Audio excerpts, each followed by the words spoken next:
بسم اللہ الرحمن الرحیم۔ السلام علیکم، آپ دیکھ رہے ہیں الف نیوز اور میں ہوں آپ کے ساتھ ماجد علی۔ شامل کرتے ہیں پاکستان اور دنیا بھر سے آن لائن ہیڈ لائنز۔ طوفان الاقصی کا 1 سال مکمل ہونے پر نئے حملے کا خطرہ۔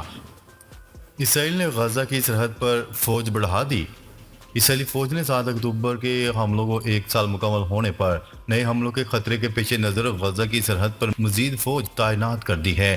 غیر ملکی خبرساں ایجنسی کی رپورٹ کے مطابق اسرائیلی فوج نے اپنے بیان میں کہا ہے کہ 7 اکتوبر حملے کو 1 سال مکمل ہونے پر کسی ممکنہ حملے کی صورت میں اسرائیلی بستیوں کا دفاع کرنے کے لیے مزید فوج تعینات کی گئی ہے۔ اسرائیلی فوج کے بیان میں کہا گیا ہے کہ اسرائیلی فوج کے غزہ ڈویژن میں مزید 3 پلاٹون شامل کی گئی ہیں تاکہ غزہ کے سرحدی علاقوں اور جنوبی آبادیوں کا دفاع کیا جا سکے۔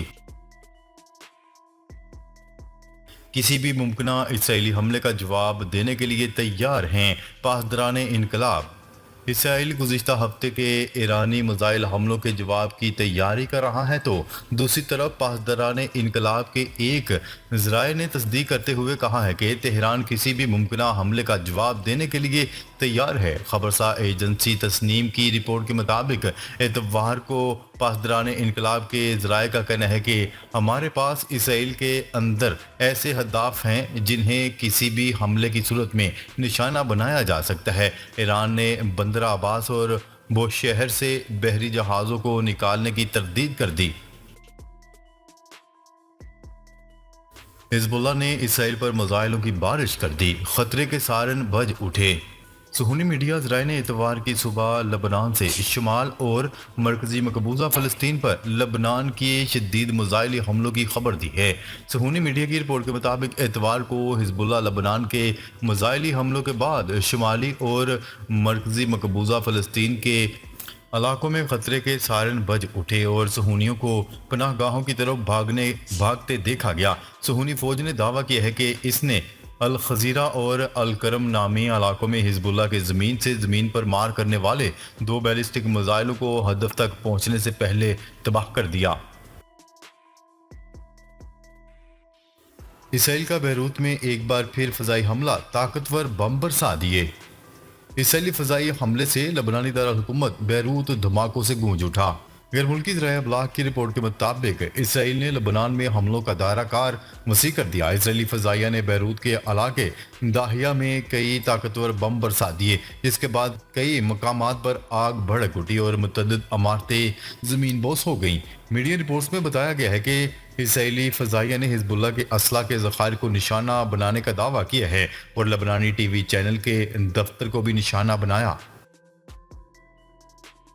آسٹریلیا نے لبنان سے راتوں رات 407 شہریوں کو نکال لیا۔ الجزیرہ کی رپورٹ کے مطابق آسٹریلوی محکمہ خارجہ اور تجارت نے کہا ہے کہ 407 آسٹریلوی شہری اور ان کے خاندانوں کے افراد کو 2 سرکاری امدادی پروازوں سے بیروت سے روانہ کیا گیا۔ جاری بیان میں یہ بھی کہا گیا تھا کہ آج بھی بیروت سے 2 مزید پروازیں روانہ ہو رہی ہیں اور وہ بھی مکمل طور پر بک ہو چکی ہیں۔ زمینی حالات دیکھتے ہوئے اس طرح کی مزید پروازوں کا منصوبہ بھی بنایا گیا ہے۔ غزہ، لبنان اور شام میں اسرائیلی فورسز کے تازہ حملے، مشرق وسطی میں آگ اور خون کی بارش۔ غزہ، لبنان اور شام میں اسرائیلی فورسز نے تازہ حملے کیے۔ الجزیرہ کی رپورٹ کے مطابق مشرق وسطی میں اس وقت بھی صہیونی فوج آگ اور خون کی بارش برسا رہی ہے۔ تازہ ترین حملوں میں شام کے شہر حمص میں اسرائیلی میزائلوں نے ایک کار فیکٹری کو نشانہ بنایا۔ ملک کی سرکاری خبرساں ویب سائٹ کی رپورٹ کے مطابق شام کے حمص گورنری میں واقع ایک گاڑیوں کی فیکٹری پر میزائل داغے گئے۔ سیرین آبزرویٹری فار ہیومن رائٹس کے مطابق 2 اسرائیلی میزائلوں نے صنعتی علاقے کو نشانہ بنایا۔ اس حوالے سے ایک مختصر ویڈیو سامنے آئی ہے جس میں علاقے سے دھوئیں کے بادل اٹھتے ہوئے دکھائی دے رہے ہیں۔ اس حملے میں کم از کم 1 شخص ہلاک اور 3 زخمی ہوئے ہیں۔ ایران غزہ اور بیروت کی طرح ختم ہو سکتا ہے، اسرائیلی وزیر دفاع کی دھمکی۔ وزیر دفاع نے کہا ہے کہ اگر ایران نے اسرائیل کو نقصان پہنچانے کی کوشش کی تو وہ غزہ یا بیروت جیسا نظر آئے گا۔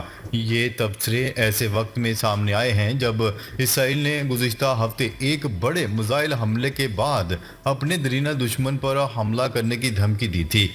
اسرائیلی وزیر دفاع نے ایک بیان میں ایران کے حملے کا حوالہ دیتے ہوئے کہا کہ ایرانیوں نے فضائیہ کی صلاحیتوں کو ہاتھ نہیں لگایا اور کسی طیارے کو نقصان نہیں پہنچا اور نہ ہی کوئی اسکواڈرن ترتیب سے ہٹایا گیا۔ ہریانہ میں بی جے پی کا 10 سالہ اقتدار کا دھڑن تختہ، کانگریس کی فتح یقینی۔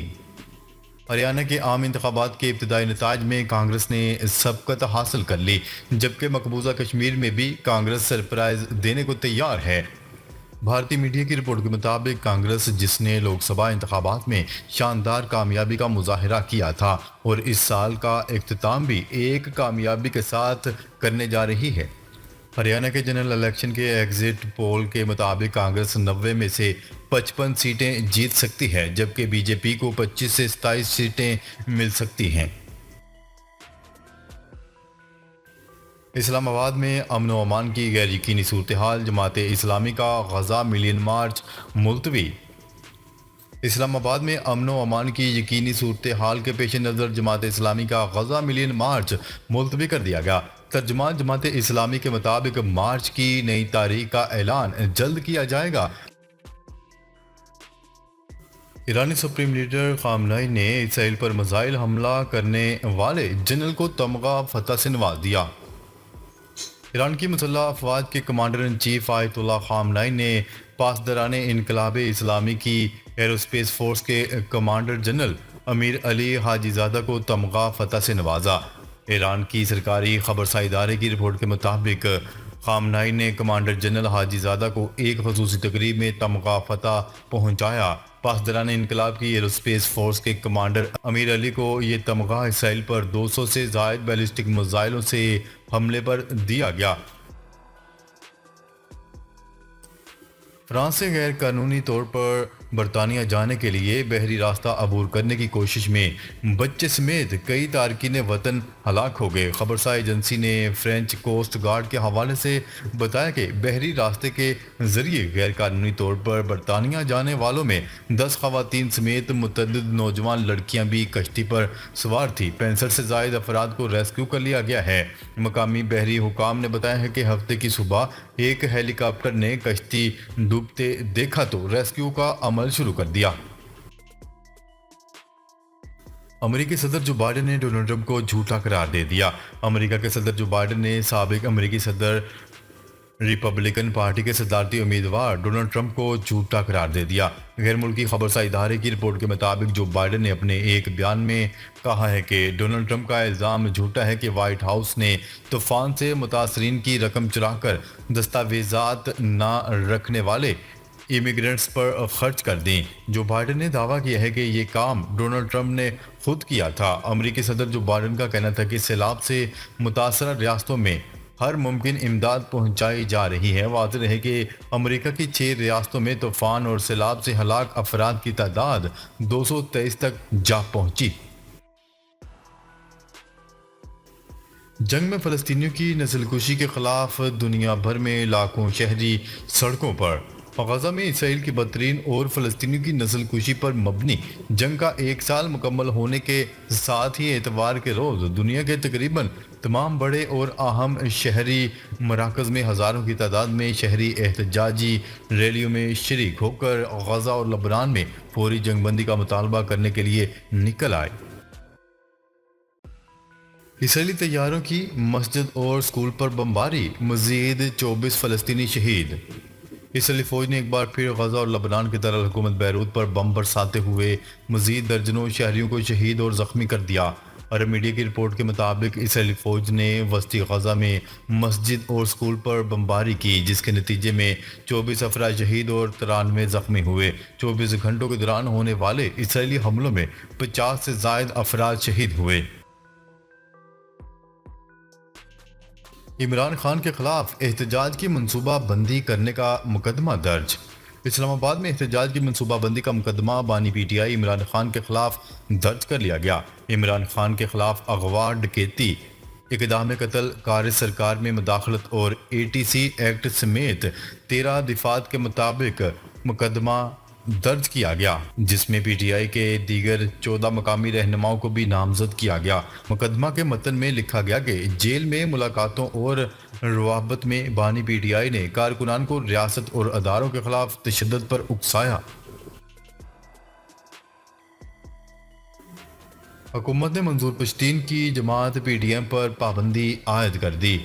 وفاقی حکومت نے پشتون تحفظ موومنٹ پی ٹی ایم پر پابندی عائد کر دی۔ اس حوالے سے وزارت داخلہ نے نوٹیفیکیشن بھی جاری کر دیا۔ وزارت داخلہ کے اعلامیے میں کہا گیا ہے کہ پی ٹی ایم ملک میں امن اور سیکیورٹی کے لیے خطرہ ہے۔ 1997 کے انسداد دہشت گردی ایکٹ کی دفعہ 11B کے تحت پی ٹی ایم پر پابندی عائد کی جاتی ہے۔ یاد رہے چند روز قبل پی ٹی ایم کے سربراہ منظور پشتین نے وزیر اعلیٰ خیبر پختونخوا علی امین گنڈا پور سے ملاقات کر کے انہیں پشتون قومی جرگے میں شرکت کی دعوت دی تھی۔ ناظرین، اب تک کے لیے اتنا ہی۔